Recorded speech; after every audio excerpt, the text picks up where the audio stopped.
going to read now from the Gospel of Jesus Christ according to Matthew, 14th chapter, verses 22 to 33. If you'd like to read along, you'll find it in the New Testament on page 21 in your pew Bibles. Jesus walks on the water. Then Jesus made the disciples get into the boat and go on ahead to the other side of the lake while he sent the people away. After sending the people away, he went up a hill by himself to pray. When evening came, Jesus was there alone. And by this time, the boat was far out in the lake, tossed about by the waves, because the wind was blowing against it. Between 3 and 6 o'clock in the morning, Jesus came to the disciples walking on the water. When they saw him walking on the water, they were terrified. "It's a ghost," they said, and screamed with fear. Jesus spoke to them at once. "Courage," he said. "It is I. Don't be afraid." Then Peter spoke up, "Lord, if it is really you, order me to come out on the water to you." "Come," answered Jesus. So Peter got out of the boat and started walking on the water to Jesus. But when he noticed the strong wind, he was afraid and started to sink down into the water. "Save me, Lord," he cried.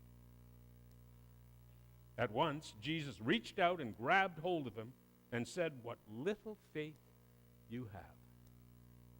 Why did you doubt?" They both got into the boat, and the wind died down. Then the disciples in the boat worshiped Jesus. "Truly, you are the Son of God," they exclaimed.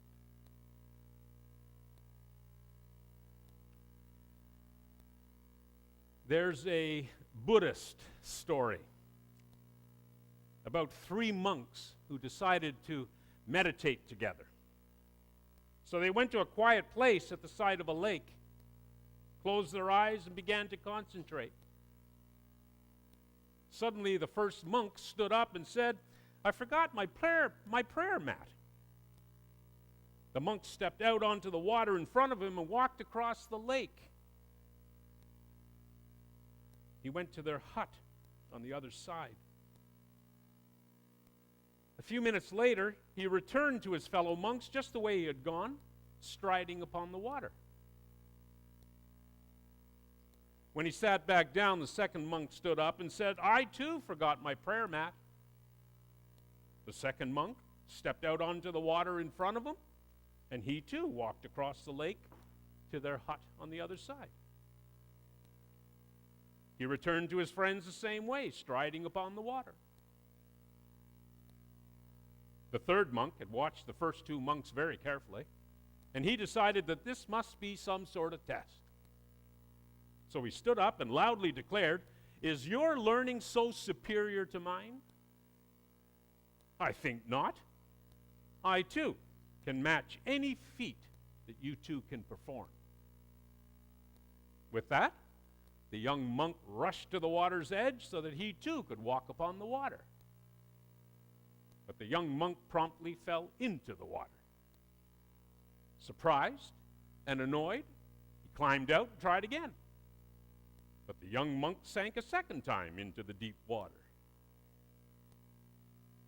Over and over again, he dragged himself up onto the bank, shook himself off, and confidently set out to walk upon the water. And over again, he sank into the deep water as the other 2 monks watched from the shore. After a while, the second monk turned to the first and said, "Do you think we should tell him where the stones are?"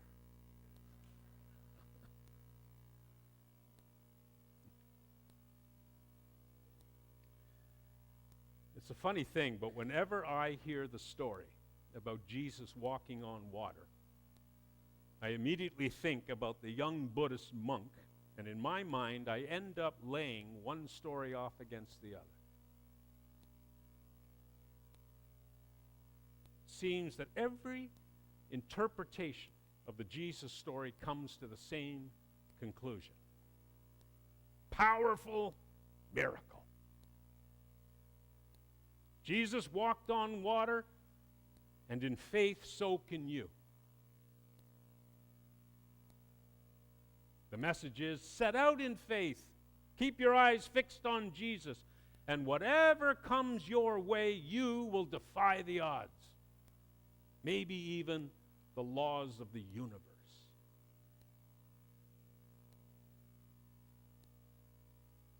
It's a conclusion, however, that leaves me lingering on the shore.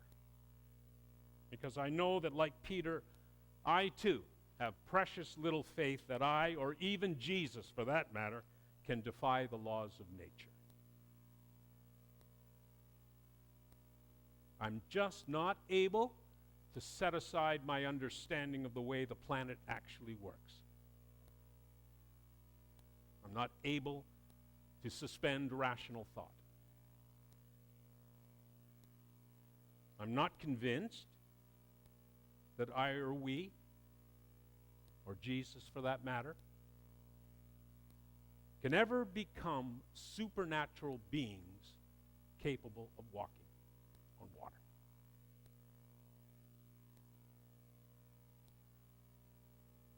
Fortunate for me, as I hope for you, there are other monks and wisdom teachers who can guide us in interpreting this passage. And let me draw your attention today to one such monk, because I believe that he can tell us where the stones are that will allow us to navigate the waters in the midst of any storm. He's a Christian monk. He's an ancient theologian. He's truly orthodox, known simply as Origen of Alexandria, who lived from 185 to 254 of the Common Era. And he left behind a way of interpreting Scripture that the Christian church would follow for generations. Indeed, Origen's approach to Scripture only fell out of fashion among Protestants in the last 200 years or so.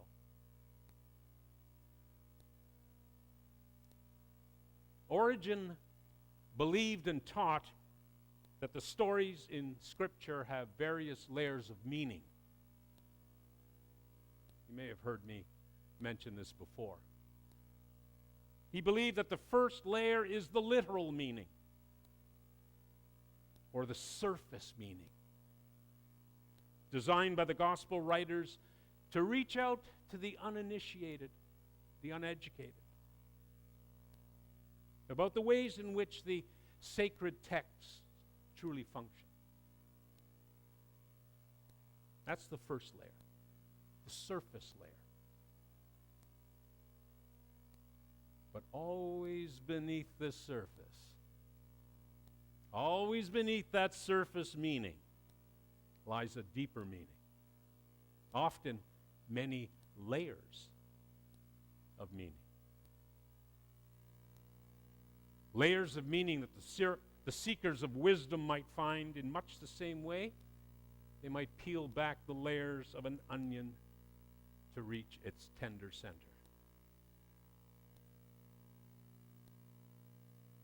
But here's the tragic truth. Here's the tragic truth. For centuries, the church followed Origen's view of Scripture, only it taught the simple literal meaning of a text to the masses, while reserving the deeper layers of meaning for its religious professionals. While the masses were busy getting on with life, the clergy dug deeper and deeper into the meanings, eventually creating a church hierarchy that divided the masses from the enlightened. Does that make you mad?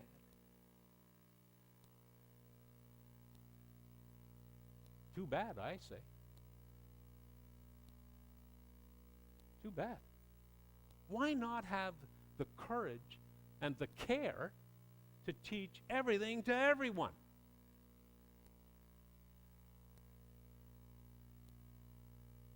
But thankfully, I'm here to tell you, times have changed. And our church can be different. We can be different. Because here, my friends, is a stone that lies beneath the surface of the water that we all seek to walk upon. With our eyes now having been opened, and with the will to do so, we can and ought to start exploring Scripture in terms of the symbols and the allegories and the allusions that the gospel writers were keen to use and knew we would understand.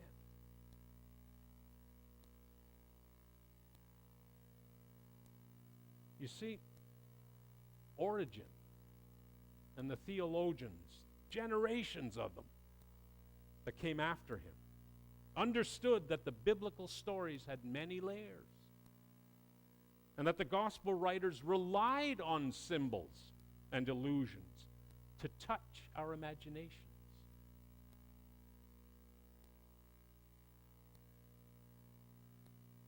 Sadly, however, the church began to rely more and more and more on the simple literal meaning of the text. Eventually, it hid the deeper layers so well that even some members of the clergy forgot. Or maybe they lost interest in the deeper meanings, the mysteries.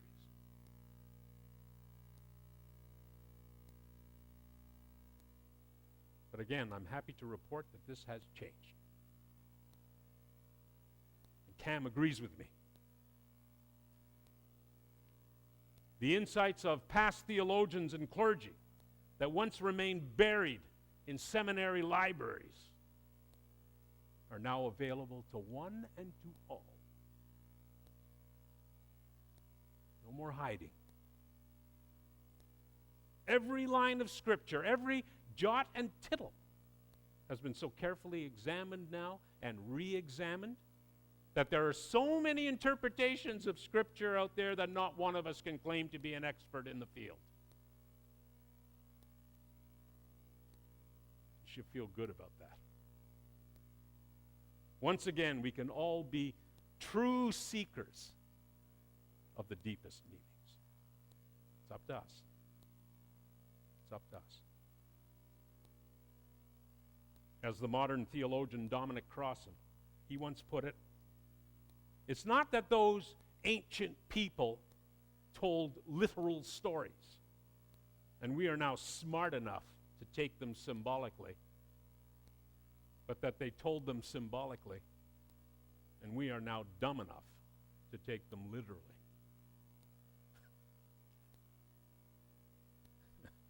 So when it comes to this story about Jesus and Peter walking on water, we do not have to check our brains at the door and believe that Jesus literally walked on water, as did Peter, until his faith, his lack of faith rather, caused him to sink. Folks, I want you to look beyond the literal and into the symbolic. And you're going to begin to grasp the hidden mysteries the gospel writer was trying to reveal. Begin with reason. And reason tells us that human beings cannot walk on water. This story may appear on the surface to be about a wonderful miracle. But hidden beneath the surface are the important stones that enable us to follow Jesus. We need the stones.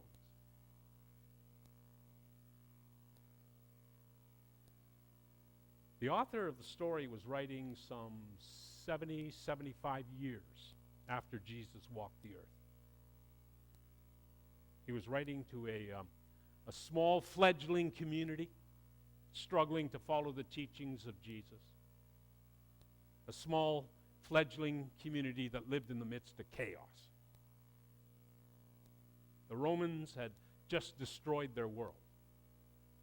And in addition to living under brutal occupation, this community had been singled out for special persecution because many of them were Jewish. And they aspired to follow the teachings of a Jew who had been executed by the Romans as an enemy of Rome.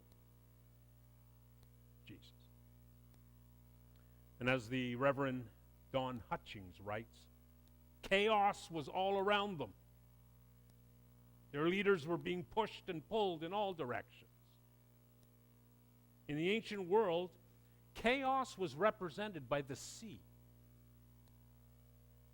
Storms on the sea represented a particularly fatal kind of chaos that threatened to destroy the fledgling community of Jesus followers.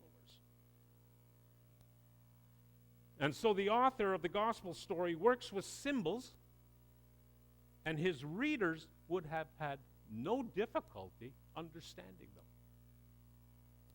They were used to that kind of thing.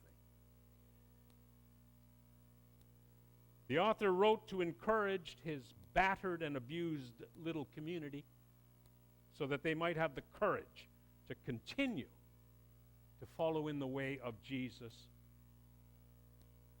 for years to come. The listeners of this allegory would have understood well that even in the midst of chaos, no storm could defeat them.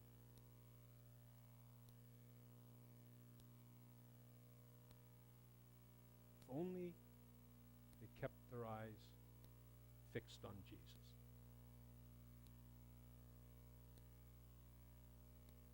Have faith, the gospel writer was saying. Continue in the way of Jesus. The storm will end.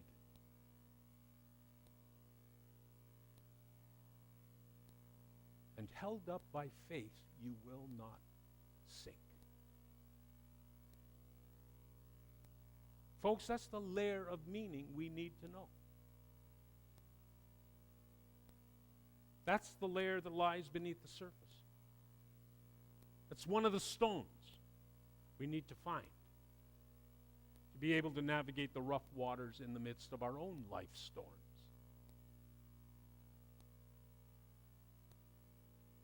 So, today is Rally Sunday.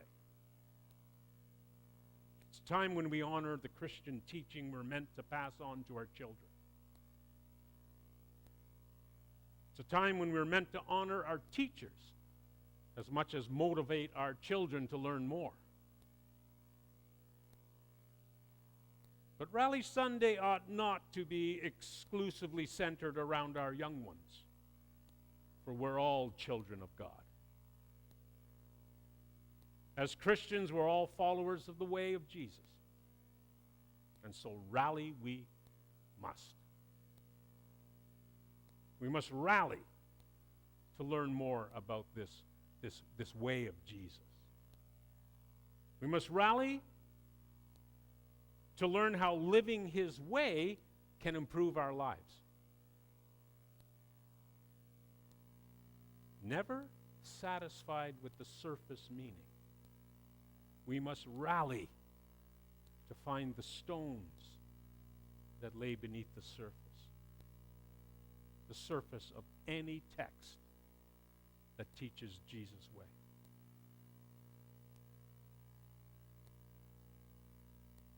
There are storms raging all around us. Storms like war and poverty and disease that can only be quelled by a concerted effort from those who earnestly seek justice and peace in the world.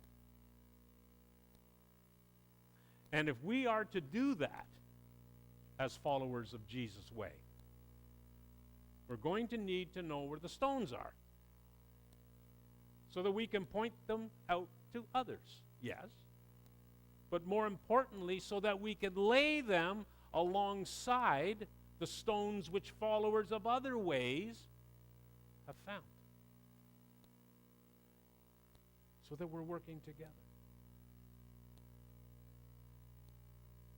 It's time for us to learn from the monks and the great teachers of the past, the true Orthodox. It's time for us to look into the riches of our traditions and learn from our mistakes as well as our triumphs. It's time for us to have the courage to trust the wisdom that has been handed down to us and, in that light, reject the nonsense.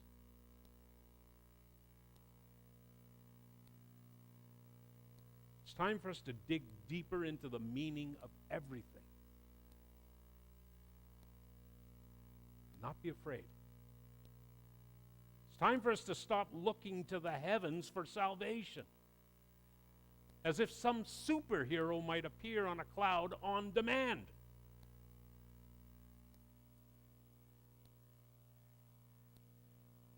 It's time for us to look for God, not in the rush of a mighty wind, not in an earthquake, not in a hurricane, punishing someone, somewhere, somehow. But to look for God in the sound of a gentle whisper, a still, small voice, a daughter of a sound.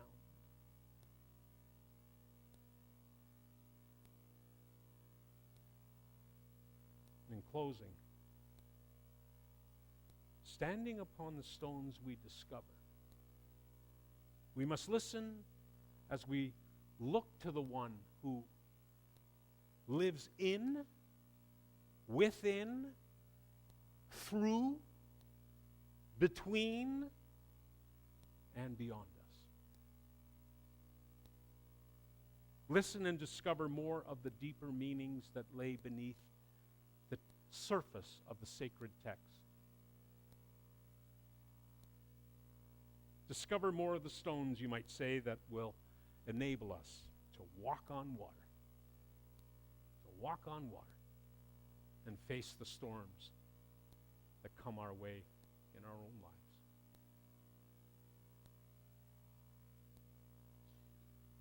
That's a lot to take in.